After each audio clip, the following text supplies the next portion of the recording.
ரோஜா Tamil TV நேயர்கள் எல்லாருக்கும் வணக்கம். இந்த தேர்தல் உடனே இன்னொரு விஷயம் எனக்கு ஞாபகம் நேற்று தான் நடந்தது. நம்மளுடைய நாம் தமிழர் கட்சி சீமான் இருக்காரு, வெடிவேட்டு சீமான்.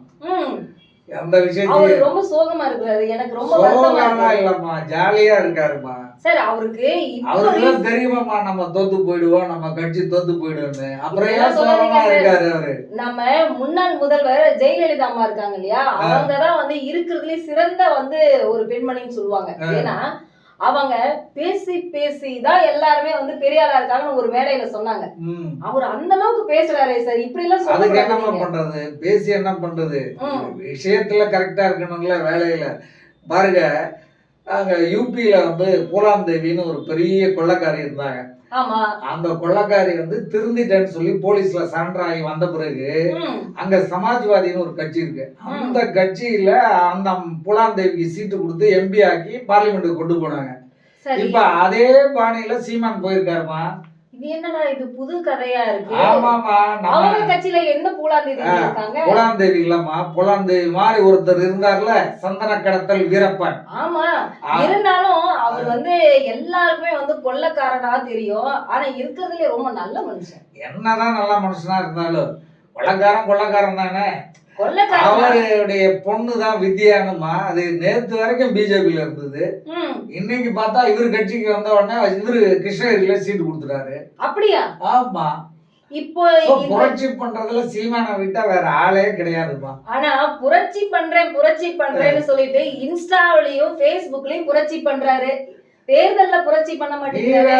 அந்த காலத்துல கட்சி தலைவர்கள் எல்லாம் கார் வாங்குறதுக்கு, கட்சி ஆபீஸ் வாங்குறதுக்கு மாவட்ட தலைவர்கிட்ட இருந்து ஃபண்டு கேட்பாங்க. எப்பா நிதி கொடுப்பா, நிதி கொடுத்தாதான் நான் வந்து கட்சிக்கு கார் வாங்க முடியும், கட்சிக்கு ஆபீஸ் போட முடியும், வீடு கட்ட முடியும் அப்படின்னு கேட்பாங்க கட்சி ஆபீஸ்.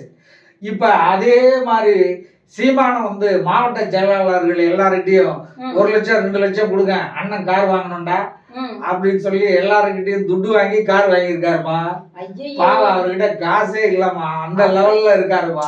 ஆனா அப்படி வந்து நம்ம வேணா சொல்லிக்கலாம் சார், ஆனா மக்கள் நம்ப மாட்டாங்கல்ல. என்ன பண்றது? இதுதான் நடந்து, இதுதான் நிதர்சனம், உண்மை. ஆனா நம்ம அப்படி சொல்றோம். சீமான் கிட்ட காசு இல்ல, அவர் ஒரு சிறந்த எழுத்தாளர், அதே மாதிரி டைரக்டர், ஒரு நடிகன், கட்சி தலைவர். இவர்கிட்ட காசு இல்லைன்னு சொன்னா போங்க சார், நான் நம்ப மாட்டேன். என்ன பண்றதுமா? இப்ப கட்சிக்காரங்க எல்லாம் கொடுத்துருக்காங்க, பாதி பேர் இந்த பணத்தை கொடுக்கறதுக்கு பயந்து கட்சியை விட்டு ஓடி போயிட்டாங்கம்மா. ஓடி போயிட்டாங்களா? நாம் தமிழர் கட்சி அப்படின்னா ஆட்டம் ஆடுதா? ஆட்டம் காண்டு கொண்டு இருக்கிறது. அப்படிதான் சொல்லணும்.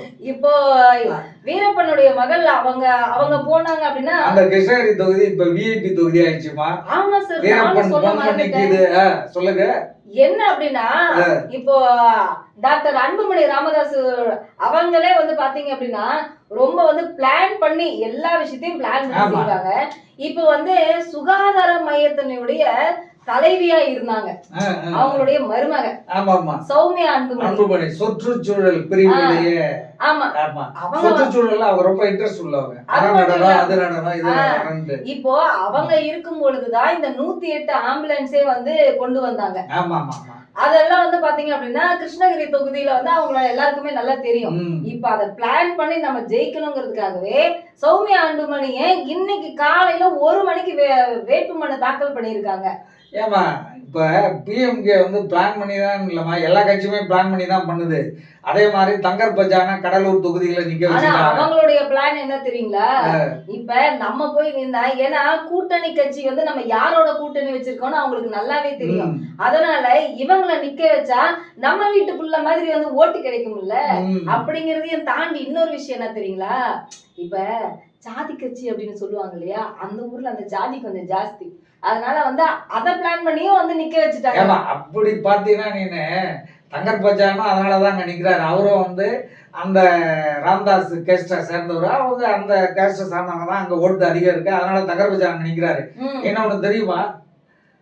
விருதுநகர்ல ராதிகா நிக்கிறாங்களே. ராதிகா நிக்கிறாங்க. ஆனா எனக்கு ஒரு சின்ன வருத்தம் சார். என்ன அப்படின்னா 2 பேரும் வந்து சரத்குமாரும் ராதிகாவும் வந்து எங்கேயாவது வந்து இந்த கோல்டு வாங்குங்க அந்த கோல்டு வாங்குங்க இதை வாங்கிட்டு வித்துருங்க அப்படின்னு 2 பேரும் மாத்தி மாத்தி இவரு ரம்மிக்கும் இவங்க வந்து கோல்டுக்கும் போயிட்டு இருந்தாங்க. இப்படி ஆட்டம் கண்டுட்டு இருந்தவங்க அவங்களுக்கே ஆட்டம் அதான் அவங்களுக்கு அதுல ஆட்டம் கண்டதுனால சரி என்ன பண்ணலாம்னு 2 பேரும் யோசனை பண்ணிருக்காங்க. அதுல இவருக்கு கனவு கண்டாரா என்னமோ தெரியல 2 மணிக்கு பொண்டாட்டி எழுப்பி கட்சியை வித்து பிள்ளாமான்னு கேட்டுக்கிறாரு. இவங்களும் சரின்னு சொல்லிருக்கிறாங்க. அந்த தொகுதியில வந்து மணவாடுங்க ஜாஸ்திமா. இவங்க ராதிகாவுடைய அப்பா வந்து MR ராதா நாயுடு அவரு. அப்படியா? அவங்க அண்ணன் கூட ராதா ரவி கூட நாங்கெல்லாம் நாயுடுன்ட்டு அவர் நாயுடு கட்சியில கூட இருக்கிறாரு. அதனால இந்த அம்மா அப்பா சைடுல நாயுடு, வீட்டுக்கார சைடுல நாடாரு. இந்த 2 கேஸ்டுக்கும் அந்த தொகுதியில வந்து பயங்கரமான ஓட்டு இருக்குமா. அதுக்கு பயந்துகிட்டேதான் வைகோ வந்து தொகுதி மாறி திருச்சியில தொகுதி கேட்டு அவர் பையனுக்கு சீட்டு வாங்கி கொடுக்குறாரு. ஏன்னா விருதுநகர்ல அவர் பர்மனண்டா நின்றுட்டு இருந்தாரு. அங்க இப்ப இவங்க 2 பேரும் நிக்கிறதால நமக்கு வேண்டாப்பா அப்படின்ட்டு இங்க ஓடி வந்துட்டாரு. அந்த அளவுக்கு அந்த தொகுதியை கலக்குறாங்க ராதிகா. எல்லாரும் அவங்களும் இவங்களை கண்டு இவங்க தெரியுமா. ராதிகா மட்டும் இல்லாம அந்த தொகுதியினுடைய முக்கியமான ஆளு விஜயகாந்துடைய பையன் அங்கதான் நிக்கிறாரு. இது என்னப்பா இது எல்லாருமே பிளான் பண்ணி நிக்கிறாங்க. அந்த தொகுதி வந்து மணவாடுகளுக்கு உரிய தொகுதிப்பா. அதனால அவரும் அவங்க தானே அவள் தானே அங்க, அதனால அவர் நிக்கிறாரு. என்னடா எக்கடா அப்படின்ட்டு போறாராம். அது மட்டும் இல்ல, அவருக்கு வந்து விஜயகாந்தனுடைய பையனுக்கு பேச தெரியலனாலும் ஏதோ அப்பாவோட அனுதாபத்தை வச்சு ஓட்டு வாங்கிடலான்னு பிரேமலதா நிக்க வச்சுட்டாங்க. இவங்க வந்து புருஷன் முன்னாடி 2 பேரும் போராடினாலும் ஓட்டு வாங்கிடலான்னு இவங்க பிளான் பண்ணிக்கிட்டாங்க. தங்கர் பச்சான் வந்து சரி எப்படி இருந்தாலும் நம்ம பின்னாடி வந்து ராமதாஸ் ஐயா இருக்கிறாரு அப்படின்னு அவரு நினைச்சுக்கிட்டு அங்க போய் நின்றுட்டாரு. ஏன்னா ஓகேமா, ரொம்ப அருமையா ரொம்ப சிறப்பா நம்முடைய ரோஜா தமிழ் டிவி வியூவர்ஸ்க்கு இவ்வளவு நேரம் இவ்வளவு தகவல்களை நம்ம சொன்ன விஷயம் வந்து அவங்க ஜோக்கா எடுத்துக்காம நம்ம சொன்னதுல எல்லாம் நிறைய மெசேஜ் கொடுத்துருக்கோம். மக்கள் எல்லாருமே பாருங்க, உங்களுக்கு வந்து யார் யாரு, ஏன்னா ஒவ்வொருத்தரையும் எந்தெந்த தொகுதியில நிக்கிறாங்க அப்படின்னு நமக்கு தெரிஞ்சதையும் நம்ம சொல்லியிருக்கோம். ஆனா உங்க தொகுதியில நீங்க யாருக்கு ஓட்டு போடணும் அப்படிங்கறது இன்னும் சொல்லாம விட்டுட்டோமா ஏஞ்சல். அதாவது இப்ப நம்ம சொல்லிட்டோமா, இந்த பணத்தெல்லாம் வந்து முன்னெல்லாம் வைக்க தெரியாதவங்க வைக்கப்பூர்ல கொண்டு வச்சாங்க அப்படின்னு சொல்லுவோம்ல. இது ஏதோ அந்த காலத்து பழமொழி. ஆமா, எல்லாரும் இப்ப இந்த ஈடி அது இதுன்னு நிறைய நீங்க யார சொல்ல வந்தீங்கன்னு யாரையும் நான் சொல்லலாமா. இல்ல எனக்கு தெரிஞ்சு போச்சு. நிறைய நடந்துட்டு இருக்கு, பேப்பர்ல படிச்சிட்டு இருக்கவே அதை சொல்றேன். அதத்தான் நானும் சொல்ல வரேன். ஏன்னா கோயம்புத்தூர் மக்கள் எல்லாருமே இது பிரியாணி சாப்பிட ரெடியா இருங்கன்னு சொல்லிட்டு அந்த ஊர் மக்கள் கிட்ட எல்லாம் சொல்லி இருக்கிறாங்க. என்ன அப்படின்னா, கவுண்டா எல்லாரும் பிரியாணி சாப்பிட ரெடியா இருங்கன்னு ஒருத்தன் வந்து மீம்ஸ் போட்டுருக்கான். சரி என்ன பிரியாணி அப்படின்னு பார்த்தா அண்ணாமலை நிக்கிறாருல்ல, அதத்தான் அப்படி சொல்லி இருக்கிறாங்க. அதத்தான் இப்ப நீங்களும் தலைமறை காய்மறையா சொல்றீங்க. நான் என்ன கேள்விப்பட்டேன்னா, இந்த சோதனைக்கு எல்லாம் பயந்துட்டு எல்லா கட்சிக்காரங்களும் எலெக்ஷன் செலவு பண்ண பணம் வேணும்ல, செலவு பண்ணணும்ல, ஏகப்பட்ட பெட்டிகள் தேவைப்படுவ. முன்னெல்லாம் அந்த பெட்டியை வீட்டுக்குள்ள போட்டு வீட்டுக்குள்ள பூட்டி வச்சுக்கிட்டு இருப்பாங்களா. இப்ப வயக்காட்டுல விவசாயம் பண்ற நிலத்தை நோண்டிட்டு அதுக்குள்ள போட்டு புதைச்சி வச்சிருக்காங்களாமா. அதுக்குள்ள போட்டா நனைஞ்சு போயிடாது. எப்படிமா நினைக்க, அவன் தான் இப்ப வாட்சே வாட்டர் ப்ரூஃப் வாட்ச்ன்றா, செல்போன் வாட்டர் ப்ரூஃப் செல்போன்றா, பொட்டியில போய் வாட்டர் ப்ரூஃப் இருக்காதாமா. ஓ அப்படி சொல்றீங்களா? எல்லாத்தையும் புதைச்சி வச்சிருக்கானா. சரி வைக்க போர்ல மாடு திங்காம இருந்தா சரி, அதத்தான் நான் பூமிக்குள்ள புதைச்சிருக்கா, வைக்க போர்ல போட்டிருக்கா, எப்படிமா மாடு திங்க. அதத்தான் இப்ப நம்ம சொல்லி இத வந்து பல கட்சிகளும் இத பண்ணிருக்கலாம். அதத்தான் நான் சொல்றேன். இத பண்ணாத கட்சிகள் எல்லாம் இத வாட்ச் பண்ணிட்டு இருக்கான். என்ன பண்ணுவாங்க அப்படின்னு எப்ப எடுக்கறானா அப்ப போலீஸ்க்கு தகவல் கொடுத்து இத புடிச்சு கொடுத்துறோம். அதத்தான் இப்ப நீங்க சொல்லிட்டீங்கல்ல. ஆமா, இப்ப வைக்க போர்ல வச்சு மாடு திங்கிறதுக்கு ரெடியா இருக்குது. ஏன்னா எல்லா இடத்துலயும் சோதனை பண்ணிட்டு இருக்காங்க. அது வந்து நம்ம சொல்றோமா இல்லையா கண்டிப்பா அவங்க கண்டுபிடிச்சிருவாங்க. தேர்தல்ல இப்படி எல்லாம் ஏகப்பட்ட காமெடிகள் மீம்ஸ்கள் நடந்துட்டு எல்லாருமே இந்த எலெக்ஷன்ல நிக்கிறவங்க எல்லாமே ஜலஜால கில்லாடியா இருக்கிறாங்க போல இல்ல. ஆமா ஆமா ஆமா, நிறைய நான் சின்ன வயசுல பம்பரம் விட்டு பம்பரம் விளையாடுறேன். அப்படியா? ஆனா பம்பரம் அப்படின்னாவே இப்ப இருக்கிற ஜெனரேஷனுக்கு தெரியவே தெரியாது இல்லையா. ஆமா, ரொம்ப எல்லாம் இப்ப கம்ப்யூட்டர்ல போய் பம்பரம் விட்டுட்டு இருக்காங்க. கண்டிப்பா.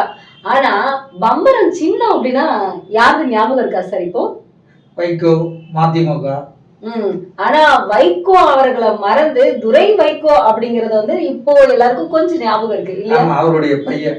ஆமா, ஆனா அவரோட பையனுக்கு சீட்டு கொடுத்ததுனால ஒருத்தர் இன்னைக்கு சூசைட் பண்ண. உனக்கு தெரியுமாமா என்னாச்சு சார்? ஆரம்ப சரித்திரத்தை சொல்றேன். இந்த வைகோ வந்து திமுகவுல இருந்து விலகி போயிட்டார். திமுகவுல மிகப்பெரிய ஒரு விஐபி அவர் இருந்தாரு. திமுக கட்சி எனக்கு பிடிக்கலன்னு சொல்லி விலகி போனார். அதுக்கு காரணம் வந்து திமுகவுல இருந்து வாரிசு அரசியல் நடக்குது, அதனால நான் இதை விட்டு விலகுறேன்னு போனாரு. இப்ப அவருடைய பையன் வந்து எலெக்ஷன்ல நிக்கிறார். ஆனா அததான் சார் இப்ப எல்லாரும் கேள்வி கேட்டுட்டு இருக்காங்க. எல்லா கட்சியிலுமே இது நடக்குது. எலெக்ஷன்ல சீட்டு கொடுக்கல அப்படின்னு வந்து சூசைட் பண்ணிக்கிட்டாரா, இல்ல உடம்பு சரியில்லாம சூசைட் பண்ணிக்கிட்டாரா, இல்ல இவருக்கு சீட்டு சூசைட் பண்ணல, சூசைடுக்கு முயற்சி பண்ணிருக்காரு. முயற்சி பண்ணிருக்காரு. இல்ல சார், அது எப்படி எடுத்துக்கிறதுன்னு தெரியல. ஒரு தூக்க மாத்திரையை சாப்பிட்டு நிறைய சாப்பிட்டுட்டு முயற்சி பண்ணிருக்காரு அப்படின்னு சொல்லி சொல்றாங்க. இப்ப கோயம்புத்தூர் ஹாஸ்பிட்டல்ல அட்மிட் ஆயிருக்காரு. அவர் கணேசமூர்த்தின்னு ஈரோடுடைய சிட்டிங் எம்பி, மதிமுக கட்சிக்காரரு. அவரு தொடர்ந்து பலமுறை அங்க எம்பியா இருந்திருக்காரு. அந்த கட்சியில வைகோ விட்டு எல்லாருமே போயிட்டாங்க. அந்த கட்சியில இருக்கிற ஒரே பெரிய விஐபி இவர் மட்டும்தான். அப்படிப்பட்டவரே இத வந்து இந்த ஒரு தற்கொலை முயற்சிக்கு போயிருக்காருன்னா என்ன அப்படிங்கிறது எல்லாரும் பல மாதிரியா பேசிக்கிறாங்க. அது மட்டும் இல்ல சார், இப்ப வந்து துரை வைகோ நிக்கிறதுனால சரி இவரே வந்து வாரிசு அரசியல் வேணான்ட்டு தானே வந்தாங்க திமுக விட்டு. சரி போனா போகுது, கட்சிக்காக உழைச்சிருப்பாரு, இந்த மாதிரி அவருக்கு வந்து விட்டு கொடுக்கலாமே அப்படின்னு மக்கள் கூட பேசிக்கிறாங்க சார். என்ன பண்றதுமா, மக்கள் பேசிக்கலாம், வாரிசு பேச முடியுமா? ஏன்னா வைகோக்கும் வயசாயிடுச்சு. அடுத்து தான் கட்சிக்கு இதெல்லாம் வந்து ஒரு தொழிற்சாலை ஃபேக்டரி மாதிரி தன்னுடைய சொத்துக்கு அடுத்த வாரிசு யாரு அப்படிங்கிற மாதிரி இப்ப அரசியல் எல்லாம் அப்படிதான் ஆயிடுச்சு. ஏன்னா இப்ப எல்லாம் யாரு அரசியல சேவையா பண்றாங்க, பணம் சம்பாதிக்கணும்னு தானே வந்துட்டு இருக்காங்க. அது மட்டுமா, இப்ப எல்லாம் இந்த பாண்டு, எலக்ட்ரல் பாண்டு போட்டு அவங்க பணம் வாங்கியிருக்காங்க.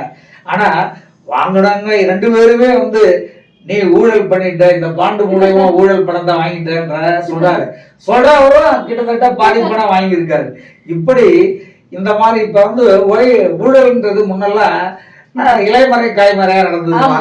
இப்பெல்லாம் பாண்டு தரோம், அது வழியா கொடுத்துட்டீங்கன்னா உங்களுக்கு பிரச்சனையே இல்லை அப்படின்னு சொல்லிட்டு திருட்டு லாட்டரி வித்தாங்கெல்லாம் எக்கச்சக்கமா பாண்டு மூலமா பணத்தை கொடுத்து போயிட்டாக்கிட்டாங்க. நேயர்களே, மீண்டும் இது மாதிரி பல செய்திகளோட ஏஞ்சலோட நானும் உங்களை நாளை சந்திக்கிறேன். நன்றி, வணக்கம். ரோஜா தமிழ் டிவி வியூவர்ஸ் எல்லாருக்கும் வணக்கம்.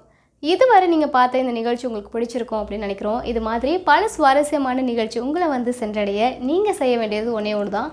ரோஜா தமிழ் டிவியை லைக் பண்ணுங்கள், ஷேர் பண்ணுங்கள், கமெண்ட் பண்ணுங்கள், சப்ஸ்கிரைப் பண்ண மறந்துடாதீங்க. அது மட்டும் இல்லாமல் எங்களோட செய்திகள் உங்களை வந்து உடனுக்குடன் வந்து அடைய நீங்கள் செய்ய வேண்டியது ஒன்றே ஒன்று தான், பெல் பட்டனை கிளிக் பண்ண மறந்துடாதீங்க.